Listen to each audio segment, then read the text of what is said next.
The wind howled against the walls of Jackson Garrison's cabin as he paced the floor with his 3-month-old daughter in his arms, doing everything he could to calm her hungry cries.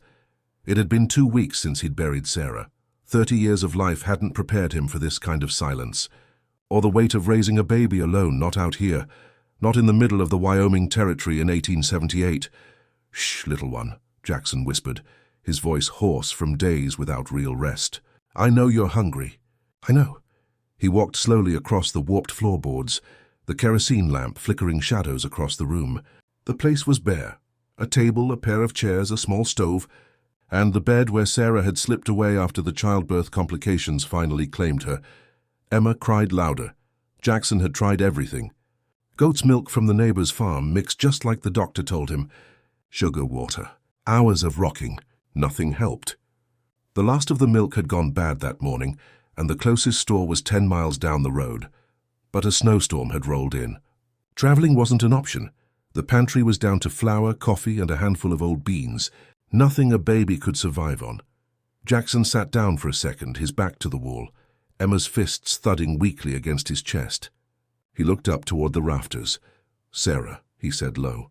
"I don't know what to do." Then, just as the words left his lips, he heard it. A knock. At first he thought it was just more wind. But then it came again, louder, clearer. Still holding Emma, he moved to the door. His free hand went to the revolver on his hip. Nobody visited in weather like this. "Who's there?" he called out, a woman's voice shaky but loud enough to reach him. "Mr. Garrison?" "It's Lillian Harlo from the Henderson place. I've brought something for the baby." Jackson blinked. Lillian Harlo. He barely knew her. He hesitated, then lifted the latch. The wind barged in first, whipping snow across the floor. A small figure stepped inside, bundled tight in a heavy coat, scarf, and hat. She carried a covered basket. "Miss Harlo?" Jackson stared, unsure. She nodded, peeling off her scarf. "I heard about your situation," she said gently. "Mrs. Peterson told me. Said the baby had no milk. I brought what I could." Her face was young, maybe 22, with honest brown eyes and cheeks red from the cold. Emma had quieted just for a second, eyes wide at the sight of this stranger. "I brought milk," Lillian said, glancing down at Emma, "and some bread. A few other things." Jackson looked at the basket. His throat tightened. Then Emma started crying again. Lillian took a step forward. "May I?" He didn't even answer. She'd already set the basket down and reached for the baby. Her arms looked unsure at first, but then she moved with the ease of someone who'd done this before. "There now," she whispered. "You're all right, little one." She rocked Emma softly. "Your daddy's gonna warm up some milk for you, isn't he?" Jackson blinked, then nodded and bent over the basket. Inside was a miracle, a ceramic bottle of milk. Fresh bread, cloth diapers, applesauce, even a few wrapped stones, still warm to the touch. "I wrapped the stones around the bottle," Lillian said. "It should be the right temperature now." Jackson's hands fumbled with the bottle cap. He felt clumsy and slow. When he passed it to her, Lillian held Emma just right and guided the nipple to her mouth. The cries stopped. Emma suckled quietly. "Thank you," Jackson said finally, voice thick. "I don't know how to—" "No need to thank me," Lillian said gently, eyes still on the baby. "No child should go hungry. And no parent should face this alone." Jackson watched the way she held Emma, the way her voice settled the baby. It was like some weight inside him finally cracked open. He hadn't realized how worn down he was until someone else had stepped in. Snow hit harder against the window now. Jackson glanced outside. "The storm's picking up," he said. "You're not making it back to Henderson's tonight." Lillian looked up. "I hadn't meant to stay." "You'll have to," Jackson said, firmer now. "Be suicide to send you back in this. And I reckon Mrs. Peterson had tanned my hide for it." Lillian gave a small smile but didn't argue. She looked back down at Emma. Jackson set another log on the fire. The room felt a little warmer. For the first time in days, so did his chest. A faint smile touched Lillian's lips. "Mrs. Peterson has strong opinions on just about everything." Jackson surprised himself by smiling back. It was the first time his face had managed that since Sarah had passed. "You can take the bed," he offered. "Emma and I will be just fine by the fire." "Nonsense," Lillian said quickly. "Emma needs proper sleep in a proper bed. And so do you. She'll be fine right here by the hearth." Jackson opened his mouth to argue, but found he didn't have the strength. Instead, he quietly added wood to the fire, grateful for the warmth, for the help, and for the unexpected kindness of a young woman who had crossed a snowstorm just to make sure a stranger and his baby weren't alone. That night, for the first time in 2 long weeks, Jackson slept. Not just lightly. He slept deeply, knowing Emma was safe, fed, and no longer crying. Morning came slowly. Jackson woke confused. Sunlight poured through the frosted windows. The air was warm. For just a second, he thought Sarah was still alive, that everything had just been a bad dream. Then he jolted upright, panic surging. Emma? His eyes scanned the cabin. Then he saw them. Lillian sitting in the rocking chair, gently humming as Emma lay cradled in her arms, calm and quiet. The scene was so peaceful, so normal, that Jackson froze mid-motion. "Good morning," Lillian said softly. "I hope you don't mind. She started fussing and I didn't want to wake you." Jackson ran a hand through his messy hair. No, I don't mind. What time is it?" "Nearly 8, she replied. "You slept almost 12 hours. His face flushed. 12 hours. "I can't believe I didn't mean—" "Mr. Garrison," Lillian interrupted, her voice calm but firm. "You needed the rest." No need to apologize. She stood and brought Emma over. The baby smelled of lavender, wore a fresh diaper, and looked completely content. Jackson took her gently, amazed by the difference. "I bathed her and fed her twice," Lillian explained. "There's coffee on the stove and breakfast almost ready." Jackson looked around. The floor had been swept, dishes cleaned, and somehow the little cabin didn't feel quite as heavy anymore. "Miss Harlo." Lillian," she corrected with a soft smile. "Lillian," he said, nodding. "I don't know how to thank you." "You don't need to," she said, brushing a strand of hair from her face. "Now that the storm's let up, I noticed your animals out back. They'll be needing attention. I can stay with Emma while you tend to them." Jackson hesitated. He wasn't used to sharing his responsibilities, especially not when it came to his daughter. But Lillian's quiet confidence left little room for protest. He handed Emma back, pulled on his boots and coat, and stepped outside. The world had changed overnight.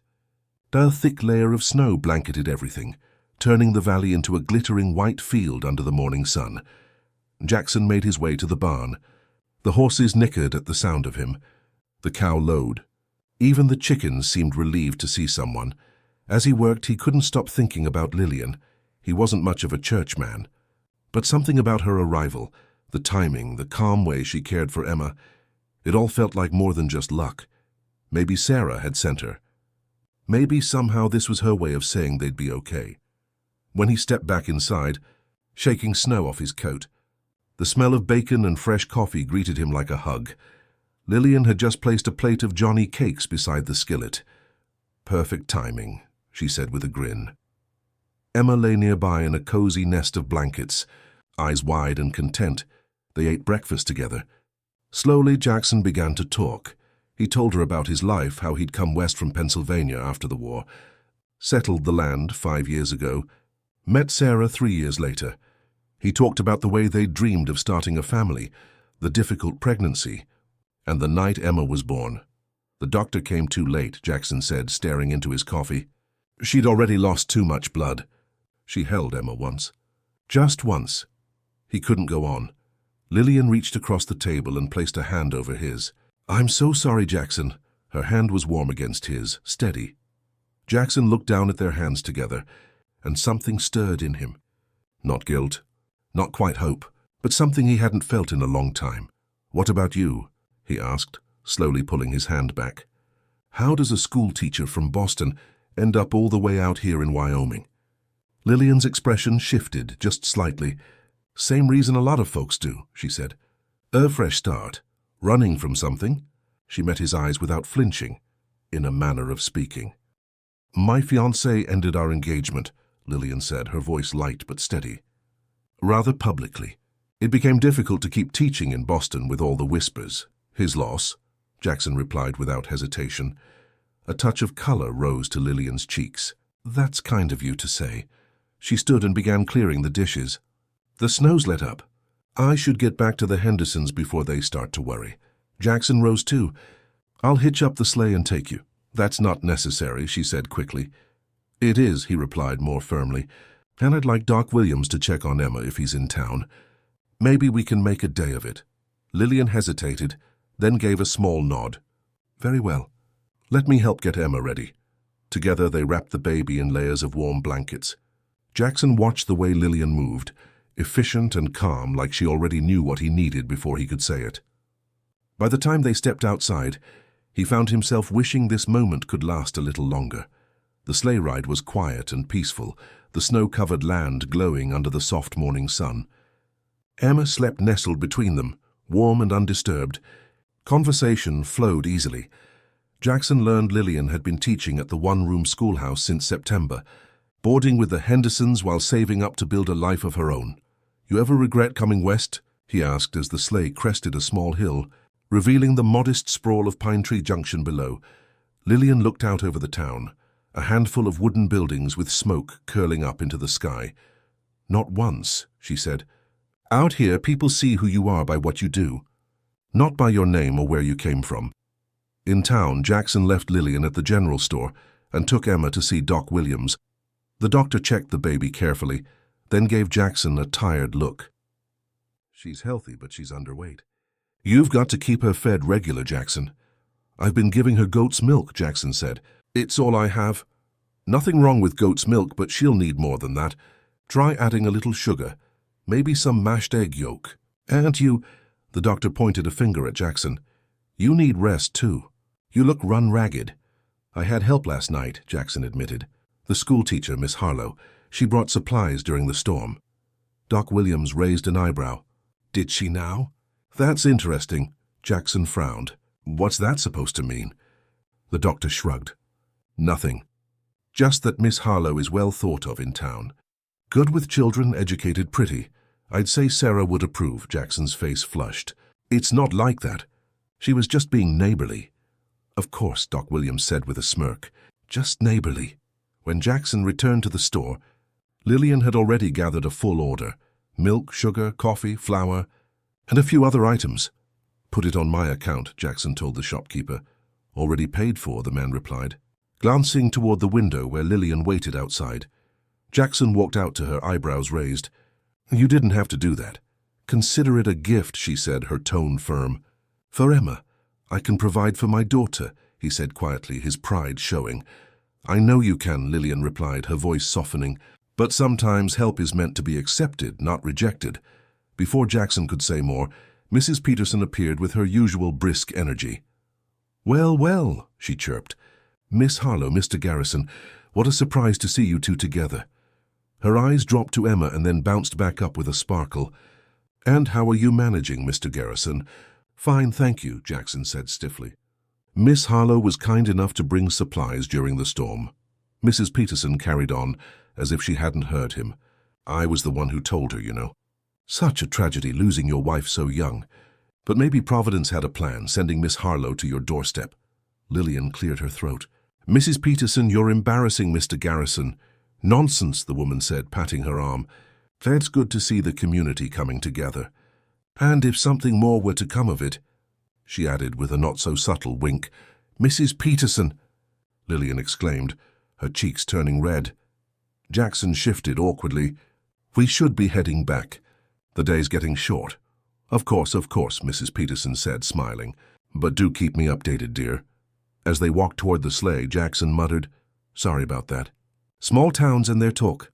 "I'm used to talk," Lillian replied dryly. "Thought I might escape it out here, but I suppose gossip doesn't care about geography." Jackson helped her up into the sleigh, then carefully passed Emma into her arms. He loaded their supplies in the back. The ride home was quieter, both of them lost in thought. When they reached the Henderson farm, Jackson slowed the sleigh and brought it to a stop just outside the modest two-story house. "Thank you for everything," he said, as Lillian gathered her things. "I truly don't know what Emma and I would have done without your help." Lillian paused, hand on the sleigh rail. "Mr. Garrison, Jackson, I'd be glad to stop by now and then if you'd like. Just to check on you and Emma." A wave of relief and something warmer rose in his chest. "We'd welcome that any time," she smiled at him. And in that small moment, something inside Jackson stirred, something he thought had burned out for good. In the weeks that followed, a rhythm formed. Lillian began visiting 3 afternoons a week after her classes let out.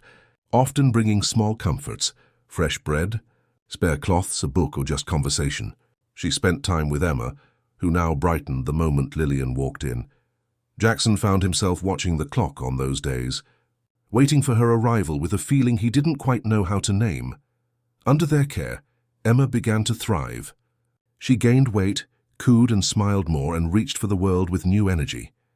Jackson, often quietly, wondered what Sarah would have thought of all this. Of Lillian, of the way their days had slowly begun to feel full again. One evening in late February, as Lillian read aloud by the fire and Emma slept curled in her blanket nearby, Jackson found himself watching her. Her profile was lit by the soft glow, steady, graceful, and calm. She had never once complained about the harsh winds or the long school days or the weight of community expectations. "You're staring," she said, without looking up. Jackson gave a faint smile. "Just thinking how different things might be if you hadn't knocked on my door that night." Lillian closed the book gently. "I've thought the same." He looked at her. "Why did you come, really?" "It wasn't just Mrs. Peterson saying we needed help. That storm was rough. It was dangerous." Lillian was quiet for a moment, then said, "I lost my mother when I was a little girl. My father raised me alone.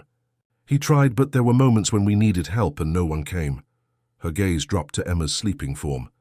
"When I heard about you, about Emma, I couldn't stand the thought of another child going without.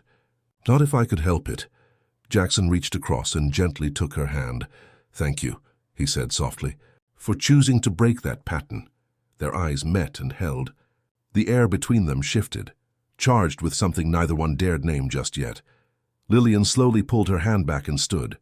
"It's late. I should get back to the Hendersons." Jackson nodded. "I'll hitch the sleigh." As winter melted into spring, Jackson found his thoughts drifting to Lillian more often. He shared with her things he'd never spoken aloud before, not even with Sarah. In return, Lillian opened up about her life in Boston, the love she had for teaching, and her hopes for the future. "I want to start a school someday," she told him one warm April evening as they sat on the porch. Emma sat in Jackson's lap, babbling and grabbing at his fingers. A place where kids, especially girls, can learn, no matter their background or how far out they live. Jackson nodded. "It's a worthy dream. This territory could use more people who see the bigger picture." Lillian smiled, then tilted her head. "And what about you? What do you see in your future?" Jackson looked down at Emma, now 6 months old and constantly reaching for the world around her. For a while, after Sarah died, I couldn't see anything ahead. Just waking up and making it through the day. He lifted his eyes to meet Lillian's. "That's changed now." His words hung in the air. Lillian blushed, but didn't look away. "Miss Harlo," a voice called out from the road. They turned to see a boy on a lathered horse about 12, dirt on his cheeks and worry in his eyes. "Tommy Fletcher," Lillian said, rising. "What's happened?" "Ma sent me to get you," the boy said, breathless. "Pa's been hurt bad, the plow flipped. Doc's there already, but Ma's alone with the little ones." Jackson stood. "I'll saddle my horse." "Ride with you." "No," Lillian said, stopping him. "You need to stay with Emma." "Lillian, please, Jackson," she said, already gathering her things. "Martha needs help watching the children so the doctor can do his work." "I'll be fine." Before he could argue again, she was already crossing the yard, following Tommy toward her horse. Jackson stood in the yard, Emma in his arms, and watched as Lillian disappeared down the snowy trail with Tommy Fletcher. The wind had eased, but a different kind of restlessness had settled in his chest. The next day, word came that Robert Fletcher's leg was badly injured and might need to be amputated. Lillian sent a note saying she'd stay a few days to help Martha manage the house and children. Those few days stretched into a week.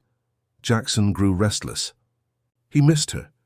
Not just her help, though he surely felt that too, but her voice in the cabin, her laughter while stirring a pot, the way she sang gently to Emma while folding blankets. The cabin had begun to feel like home again, but without her the walls felt bare, even with Emma's cheerful noises filling the air. "You've got a foolish father," Jackson told his daughter, as he bounced her gently on his knee. "Prideful, stubborn, waited too long to say what needed saying." Emma squealed, drooling happily onto his shirt. When Lillian finally returned, Jackson was outside splitting wood. He caught sight of her horse coming up the path and set down the axe, wiping his hands on his shirt. She looked tired but smiled when she saw him. "How's Robert?" he asked, walking forward to help her down. "Better," she said, stretching out the stiffness from her ride. "Doc Williams thinks he'll keep the leg, though there'll be a limp." She paused. "Martha's sister came in from Cheyenne, so I'm no longer needed there." Jackson nodded. "We missed you." Her eyes softened. "I missed you both too." Inside, she went straight to Emma, scooping her up as the baby let out a delighted squeal. Jackson stood nearby, watching the two of them together, heart full. "Lillian," he said quietly. She turned, Emma perched easily on her hip. "Yes? There's something I've been needing to say." He took a breath. "These last few months, you've become a part of our lives. Essential, really. For Emma, for me. I know it hasn't been long since Sarah passed, and maybe it's too soon to speak of feelings, but when you're not here, I find myself thinking of you. Constantly." Lillian didn't speak, her expression unreadable. "Please," Jackson said gently, "let me finish. I'm not asking for anything more than you're ready to give. I just needed you to know that what I feel for you is no longer just friendship or gratitude." Lillian's voice was soft. "I already know, and I've felt the same." For some time, Jackson's chest tightened with emotion. "Then why didn't you say anything?" "Because of Sarah," Lillian said. "Because of Emma. I didn't want it to seem like I was trying to replace someone irreplaceable." Jackson stepped closer, careful not to jostle the baby. "No one could ever replace Sarah. But that doesn't mean our hearts don't have room for something new." "For someone new?" Lillian's eyes shimmered. "Are you sure this isn't just comfort?" "Or need, I'm sure," he said quietly. "What I feel for you is real, and growing stronger every day." He leaned down slowly, giving her time to move away. She didn't. Their lips met, soft at first, hesitant, then deepening into something certain. When they finally pulled apart, both of them a little breathless, Lillian gave a shaky laugh. "Well, I guess that answers that." Jackson smiled, resting his forehead lightly against hers. "Indeed it does." Their courtship bloomed quietly as spring warmed into summer. Lillian kept teaching at the schoolhouse, but she spent most evenings and weekends at the cabin. Together, they planted a larger garden, patched the roof, and talked about what the future might look like. The town took notice. Even Mrs. Peterson, usually quick with judgment, found no complaint to air. "It's like one of those dime novels," she told anyone who'd listen. "The handsome widower and the kind-hearted teacher. Providence, I tell you." By August, when Emma took her first wobbly steps across the cabin floor and toppled into Lillian's waiting arms with a giggle, Jackson knew it was time. That evening, after Emma had been put to bed, he took Lillian's hand and led her to the porch. They stood together, looking out at the fading light. The sky was ablaze with color, deep golds and crimsons stretching westward, the first stars just beginning to show above the horizon. "It's beautiful," Lillian whispered, leaning on the railing. "Yes," Jackson said, watching her. "You are." She gave him a playful swat on the arm. "Flatterer. Honest man," he said, taking both her hands in his. "Lillian, when you knocked on my door that snowy night, I was at the lowest point of my life. I didn't know how we'd survive, me and Emma. I didn't think there was anything left to hope for." Lillian squeezed his hands gently, eyes never leaving his. "You changed all that," Jackson continued. "Not just by bringing food," Jackson said, his voice low, "or caring for Emma, but by showing me something I thought I'd lost." He reached into his coat pocket and pulled out a small velvet pouch. "You reminded me that life doesn't end with sorrow. That love can still grow, even in the hardest seasons." He opened the pouch and tipped a simple gold ring into his palm. A small pearl sat atop it, delicate and unadorned. "This belonged to my grandmother," he said. "I'm not a wealthy man, and I can't promise you fine things or adventures in far-off places, but I can promise to love you faithfully for all my days." Tears welled in Lillian's eyes. "Jackson Garrison," she whispered, "are you asking me to marry you?" "I am," he said, emotion thick in his throat. "Lillian Harlo, will you be my wife? And Emma's mother?" She gave a shaky breath and then smiled through her tears. "Yes," she said softly. Then louder, "Yes, with all my heart." Jackson slipped the ring onto her finger, then drew her into his arms. Their kiss sealed more than a promise. It sealed a future once thought impossible. 2 weeks later, they were married in the small church in Pine Tree Junction. Emma, now crawling and full of curiosity, watched the ceremony from Mrs. Peterson's lap, wide-eyed and babbling as her father and the woman who had changed both their lives spoke their vows. That night, back at the cabin, now truly a home, Jackson wrapped his arms around Lillian as they stood on the porch beneath a sky full of stars. "Thank you," he murmured against her hair. "For what?" she asked, leaning into his chest. "For knocking on my door," he said. "For being brave enough to face a storm. For helping a stranger." Lillian turned to face him, her hand resting over his heart. "It wasn't bravery," she said gently. "It was what had to be done. No one should have to face their darkest hour alone." Jackson nodded, his voice quiet. "Well, thanks to you, neither of us ever will again." He kissed her softly, though as he pulled back, he added with a grin, "But I should warn you, Emma's about to start walking. And I suspect she'll be just as headstrong as her mother." Lillian raised an eyebrow. "Which one?" Jackson laughed. "Both." They chuckled together, the sound of Emma's soft babbling drifting out through the open window, a perfect reminder of the blessings within. Life in the Wyoming territory wasn't easy. It never had been, but Jackson knew with absolute certainty that whatever came next, they'd face it together, a family forged not just by blood, but by love, by kindness, and by a single knock on the door one snowy night, when all had seemed lost. In time, their family grew. A son was born 2 years after the wedding, followed by a daughter 2 years after that. The cabin expanded, becoming a proper farmhouse. Lillian fulfilled her dream of opening a small schoolhouse, one that welcomed children from across the county, especially those who might otherwise be left behind. And always, they kept Sarah's memory alive for Emma, ensuring she knew the mother who had given her life. Each winter, on the anniversary of the night Lillian had arrived with nothing but a basket and a heart full of courage, they honored that moment by finding another family in need. A meal, a coat, a warm fire, a knock on a lonely door, passing forward the kindness that had brought them together and changed their lives forever.